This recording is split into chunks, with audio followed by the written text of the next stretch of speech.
Muy buen día, bienvenidos a la cuarta y última sesión sobre la ortodoxia en la administración pública. En esta sesión vamos a dar algunos comentarios finales y conclusiones sobre este tema. Primero vamos a ver un resumen de los aspectos más importantes de lo que denominamos la ortodoxia en la administración pública. El primero es la separación entre política y administración. Este aspecto se refiere al hecho de que los políticos y la gente que hace política no deben de interferir o influir a las personas que están en la parte de la administración pública, es decir, a los servidores públicos.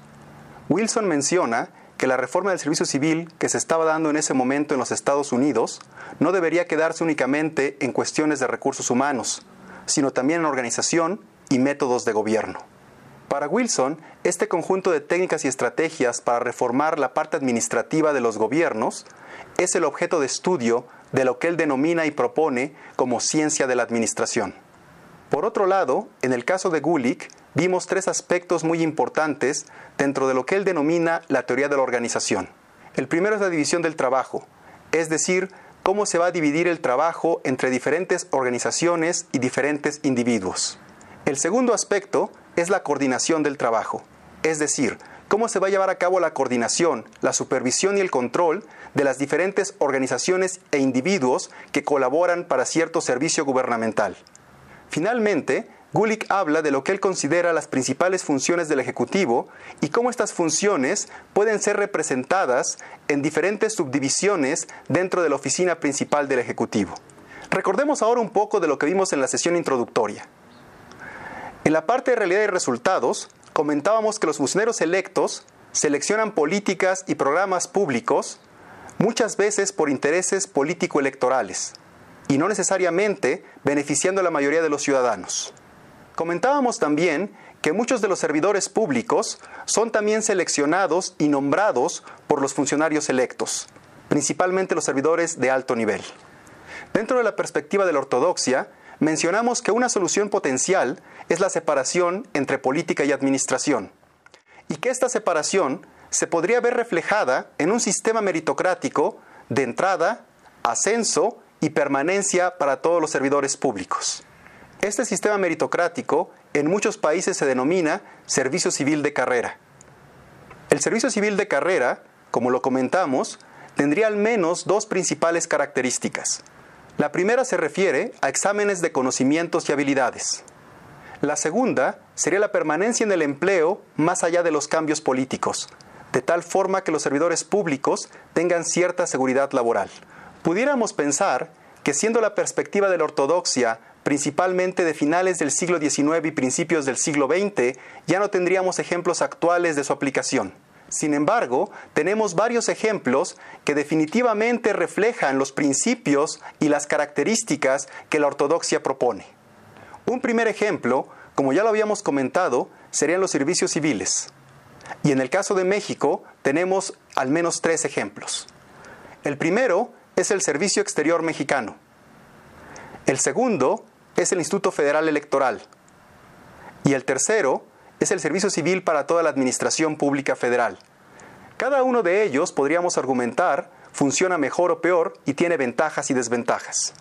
Algunos de ellos, por ejemplo, contemplan a todos los niveles de servidores públicos, otros únicamente a una parte de ellos. En algunos casos, los procesos son verdaderamente transparentes, en otros casos no tanto. Recientemente, algunas características de los servicios civiles nos han llevado a replantear si realmente es necesario y realmente es conveniente para los gobiernos actuales. Uno de los principales ejemplos de limitaciones es la falta de flexibilidad, lo que no siempre lleva a la contratación de los mejores individuos posibles. Por otro lado, los procesos de contratación, ascenso y permanencia no siempre son lo suficientemente transparentes, lo que provoca falta de legitimidad en estos procesos en algunos de los casos. Finalmente, siguiendo algunas ideas de Gulick, nos tendríamos que preguntar qué tan conveniente es tener un gobierno de expertos. El servicio civil de alguna forma garantiza que expertos en ciertos temas de política pública sean quienes diseñen e implementen este tipo de programas y políticas de gobierno. Sin embargo, como ya lo comentamos, estos expertos muchas veces creen que pueden saber, incluso más que el ciudadano, qué es lo que el ciudadano quiere, lo que va en contra de un principio democrático fundamental. En el caso de la división del trabajo y la especialización, que también se puede considerar como un principio básico de la ortodoxia, también tenemos ejemplos actuales. De hecho, la organización por secretarías, subsecretarías, direcciones generales y otras unidades administrativas es precisamente la misma idea de división del trabajo por homogenización. Es claro entonces que tenemos especialización y homogeneización funcional. Pero la pregunta es si esta especialización realmente nos está llevando a mejores servicios y si existen objetivos generales del gobierno como un todo. Para algunas tendencias actuales, la respuesta para ambas preguntas sería no. En el caso de los mejores servicios, existen tendencias actuales en la administración pública que piden que se piense más en función de procesos y no de funciones, donde realmente el proceso de principio a fin sea lo que rija la administración pública y no la división funcional. De esta forma, al momento de que un ciudadano comienza un trámite, la idea sería analizar en dónde comienza y en dónde termina el trámite como un solo proceso dentro de la administración pública, independientemente de que tenga que cruzar varias fronteras funcionales. En el caso de los objetivos generales, se ha notado que cada una de las secretarías, subsecretarías, direcciones generales y otras divisiones funcionales realmente operan como si fueran organizaciones independientes. En términos tanto administrativos como sustantivos, esto claramente no es el ideal. En el caso administrativo, se tiene duplicidad de costos y de funciones. En el caso sustantivo, se puede llegar incluso a tener políticas y programas inconsistentes y contradictorios. Las nuevas tendencias en la administración pública nos llevan a pensar en el gobierno como una sola entidad, lo que llaman en inglés enterprise-wide. El principio sería entonces dejar de ver a las subdivisiones funcionales como organizaciones autónomas e independientes y realmente conceptualizar al gobierno como una sola entidad que pueda decidir sobre sus cuestiones administrativas y substantivas en vistas de un todo. Para concluir, podemos decir que algunas de las principales ideas de la ortodoxia siguen presentes en las organizaciones gubernamentales actuales. Ciertamente, algunas de las ventajas todavía están presentes, como la especialización, la neutralidad, sobre todo en el sentido político, la eficiencia, entre otras.